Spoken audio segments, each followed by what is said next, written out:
Dedin ki başka ülkeye, başka sahile gideceğim. Bu şehirden daha yaxşı birisini tapacağım. Ne edirəmsə tale hamısını ters çevirir ve kalbim meyit kimi cansızdı. Hara gedirəmsə, hara baxıramsa, həyatımın qara hərabələri gözümə dəyir.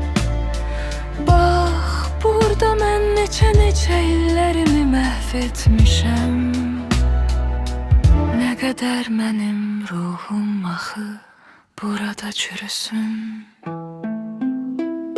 Sen ne yeni ülke tapacaksan ne de yeni sahil.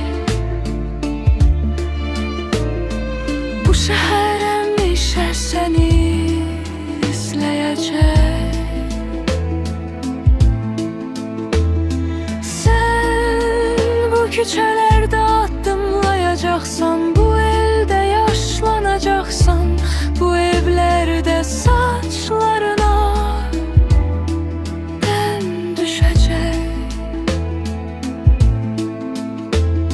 Sen bu şehirdə ömrünü başa vuracaqsan, başka yerlere ümid etme.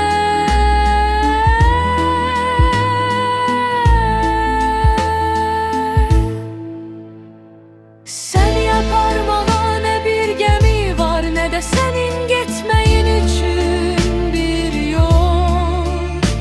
Eğer hayatını burada bu küçük yerde zayi etmişsense, sen onu her yerde zayi edeceksin.